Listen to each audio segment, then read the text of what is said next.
വിശുദ്ധ പൗലോസ്ലീഹ എഫേസോസുകാർക്ക് എഴുതിയ ലേഖനം 4-ാം അധ്യായം 25 മുതൽ 32 വരെയുള്ള തിരുവചനങ്ങൾ. അതിനാൽ വ്യാജം വെടിഞ്ഞ് എല്ലാവരും തങ്ങളുടെ അയൽക്കാരോട് സത്യം സംസാരിക്കണം. കാരണം നാം ഒരേ ശരീരത്തിന്റെ അവയവങ്ങളാണ്. കോപിക്കാം, എന്നാൽ പാപം ചെയ്യരുത്. നിങ്ങളുടെ കോപം സൂര്യൻ അസ്തമിക്കുന്നതുവരെ നീണ്ടുപോകാതിരിക്കട്ടെ. സാത്താന് നിങ്ങൾ അവസരം കൊടുക്കരുത്. മോഷ്ടാവ് ഇനിമേൽ മോഷ്ടിക്കരുത്.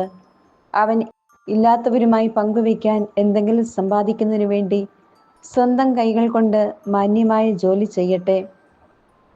നിങ്ങളുടെ അധരങ്ങളിൽ നിന്ന് തിന്മയുടെ വാക്കുകൾ പുറപ്പെടാതിരിക്കട്ടെ. കേൾവിക്കാർക്ക് ആത്മീയ ചൈതന്യം പ്രദാനം ചെയ്യുന്നതിനായി അവരുടെ ഉന്നതിക്കുതകും വിധം നല്ല കാര്യങ്ങൾ സന്ദർഭമനുസരിച്ച് സംസാരിക്കുവിൻ. രക്ഷയുടെ ദിനത്തിനു വേണ്ടി നിങ്ങളെ മുദ്രിതരാക്കിയ ദൈവത്തിന്റെ പരിശുദ്ധാത്മാവിനെ വേദനിപ്പിക്കരുത്. സകല വിദ്വേഷവും ക്ഷോഭവും ക്രോധവും അട്ടഹാസവും ദൂഷണവും എല്ലാ തിന്മകളോടും കൂടെ നിങ്ങൾ ഉപേക്ഷിക്കുവിൻ. ദൈവം ക്രിസ്തു വഴി നിങ്ങളോട് ക്ഷമിച്ചതുപോലെ നിങ്ങളും പരസ്പരം ക്ഷമിച്ചും കരുണ കാണിച്ചും ഹൃദയാർദ്രതയോടെ പെരുമാറുവിൻ.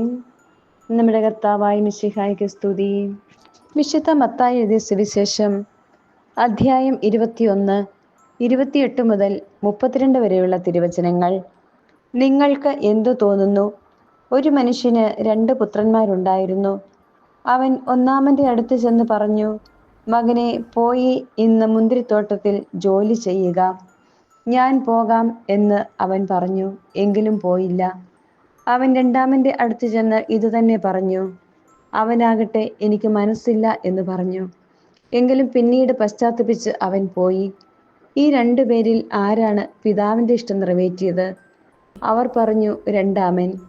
യേശു പറഞ്ഞു, സത്യമായി ഞാൻ നിങ്ങളോട് പറയുന്നു, ചുങ്കക്കാരും വേശ്യകളുമായിരിക്കും നിങ്ങൾക്ക് മുമ്പേ സ്വർഗരാജ്യത്തിൽ പ്രവേശിക്കുക. എന്തെന്നാൽ യോഹന്നാൻ നീതിയുടെ മാർഗത്തിലൂടെ നിങ്ങളെ സമീപിച്ചു, നിങ്ങൾ അവനിൽ വിശ്വസിച്ചില്ല. എന്നാൽ ചുങ്കക്കാരും വേശ്യകളും അവനിൽ വിശ്വസിച്ചു. നിങ്ങൾ അത് കണ്ടിട്ടും അവനിൽ വിശ്വസിക്കത്തക്ക വിധം അനുതപിച്ചില്ല. നമ്മുടെ കർത്താവായ മിശിഹായ്ക്ക് സ്തുതി.